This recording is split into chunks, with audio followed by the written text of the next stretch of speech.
Hello everyone, my name is Jay, and I should probably be working on composition right now, but I'll probably just leave it to the last second so I can cry myself to sleep when I haven't finished it the night before.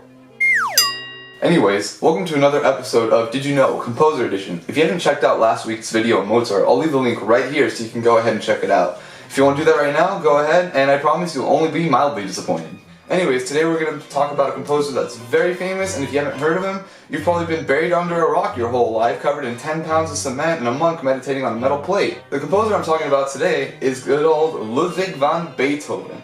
And no, I'm not talking about that dog from the movies. I've never seen those movies. Now, a lot of us may already know a lot of things about Beethoven. He's a real famous composer, and for those of us in the know, we know that he wasn't known for his very kind acts. As a matter of fact, Beethoven was known to be a really grumpy old man, and pretty much every source and class I've been to has depicted him as this very angry man and just not nice to be around. Now first we're going to talk about a short bio of his life, and then we're going to go into just a few facts that I was able to find about him that would make it interesting. And for those of us that think we know everything about Beethoven, do you know what Beethoven and a woodpecker have in common? Alright, let's dig in. Now, Beethoven's life started on December 17th, 1770, which isn't the day he was actually born, but it's the day that he was baptized, which is the day we have pretty much written down in our records. Beethoven was born in modern-day Belgium to his father Johann and his mother Maria. His father Johann was a known court musician as well as just a freelance musician of the time. Not necessarily famous, but still pretty well known. Because of his musical background, he was able to see that Beethoven had some great skills in musicianship, much like Mozart did at a young age, and tried to force him to practice day and night so that he can also be a sort of child prodigy, and he was known to have said that he wanted to create another Mozart. Beethoven's father Johann did not have a good relationship with Beethoven as a child either. Johann was known to be an alcoholic and would be very emotionally abusive to Beethoven at a young age when he was forcing him to practice day and night piano so that he can help bring in some more money for the family. Beethoven's mother Maria, on the other hand, is the complete opposite, as she was known to be always tenderly loving and always had a good relationship with Beethoven until she died when Beethoven was 18. Beethoven was even known to call her his best friend in some of the letters addressing her. Between Johann and Maria, they had 7 total kids, only 3 of which survived infancy. Beethoven, being the oldest, would always take care of his 2 younger brothers, almost to an excessive point. All the way through his life, we would see this coming back, that he would care a lot for his brothers and for his mother, since his father's position made him feel that he was responsible for their well-being and to provide for them, since his father would spend most of his money on alcohol and would eventually die at a young age as well. Beethoven was only 7.5 when he had his first public performance. After this, it would seem that the performances would come non-stop, as his father made him perform for people to always keep bringing in more money for the family. Eventually, Beethoven's skills as a musician would surpass his father's, however, so he began to take lessons from a guy named Gottlob Neef, who not only taught him how to play piano, but also taught him composition, music theory, and about a lot of famous classical and contemporary philosophers of the time. It was finally at the age of 14 in which Beethoven would completely surpass his father not only in musicianship, but at the household as well, in which his father's irresponsibility with money and with his family led Beethoven to become pretty much the head of the household, supporting his mother and his 2 younger brothers. The responsibility he felt for his 2 younger brothers would last the rest of his life. It was in the year 1787 when our good friend Beethoven supposedly met the composer Mozart. Now, this hasn't been 100% confirmed yet, and we don't know when exactly or where they may have met, but scholars are pretty sure that Mozart had gone to a performance of Beethoven, and Mozart was known to not give compliments to a lot of people because of just how ahead of the time Mozart was. However, it was allegedly reported that during this meeting, Mozart said something along the lines of, "Keep an eye on Beethoven, because we will be saying his name soon." Mozart wasn't the only famous composer that Beethoven had met during his lifetime. He actually took lessons from the composers Handel and Salieri. However, Beethoven's short temperament and his idea that he was better than everybody else did not lead him to work well with Handel or Salieri. He was known to walk out on their lessons constantly because he was bored with them, and was known to not be the best student just overall. This is where we get the first taste of Beethoven's real temperament towards other people, and how he started to get a bad rap for his attitude and the way he treated others. We'll go more into detail on this later, but just keep that in mind.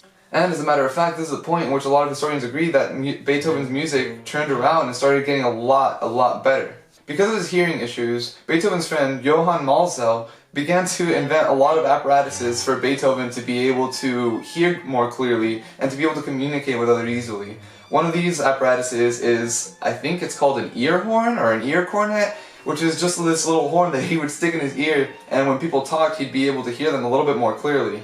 In the year 1826, Beethoven was coming back from his other brother's house after having an argument and ended up catching a cold on his way home. This would soon prove to be fatal, as in the year 1827, Beethoven had finally passed away, surrounded by his loved ones and his friends. Throughout his life, Beethoven wrote 9 symphonies, 5 piano concertos, 32 piano sonatas, and 16 works for string quartet, as well as a bunch more pieces for chamber ensembles.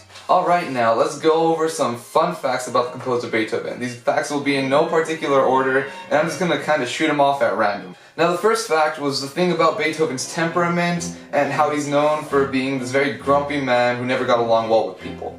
While this is partially true, this is blown way out of proportion by movies, by books, and by a lot of people that I have met saying that Beethoven was just an angry old man who didn't really care much for anyone. Well, he was a very angry old man for justifiable reasons, as he was sickly since he was a child, all the way through losing his hearing at old age. He was also a very tender, loving, and warm-hearted man towards his family. He was known to love his family more than anything, especially his mother and his 2 younger brothers. Now, shooting off the temperament, he was known to end performances if people in the audience were talking while he was on stage performing. He wasn't really patient when it came to that kind of stuff. Ludwig van Beethoven was actually the 3rd Beethoven in his family as well. The first being his grandfather, and the next being one of his brothers that passed away during infancy. Now, speaking of his temperament, Beethoven would not have been the best friend you could have possibly had. He was known to space out during conversations with his friends, and when his friends asked him if he knew what they were talking about, he would say, "Ah yes, I was listening, but I was lost in my own thoughts, which were 10 times more interesting than anything you could possibly have to say." Not the nicest thing to say to your friends. Now, if you feel like you're bad at math, that's cool, because Beethoven was probably worse at it than you are. He was known to do his multiplication by writing out the numbers as many times as he needed and just adding them together. So for example, 3 times 9, he would have to write out 3 9s and add them all together. Now a fact about his symphony Eroica, which is very famous now.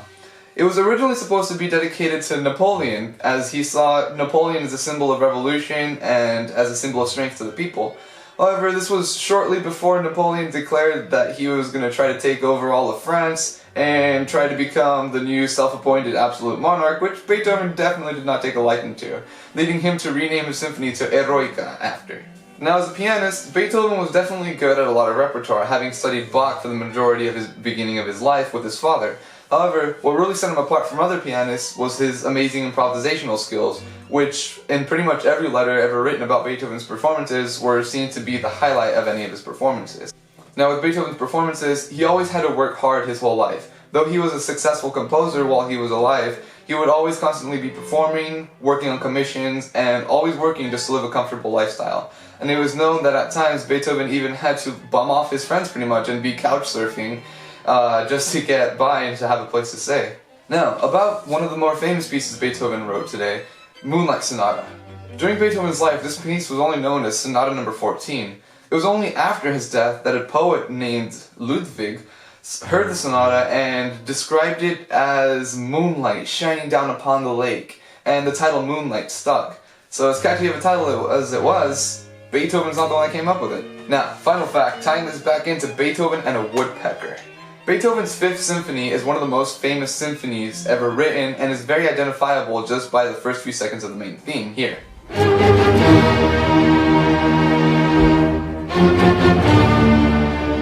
So, as cool of a theme as this is, a lot of people have said how the main theme is actually Beethoven hearing death knocking at his door after he gets all these ailments and after he goes through all these sicknesses his whole life.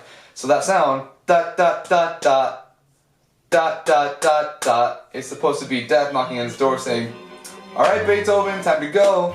And as poetic as this may be, and as much of a cool reason as it really is, that's not really what happened. That sound that you hear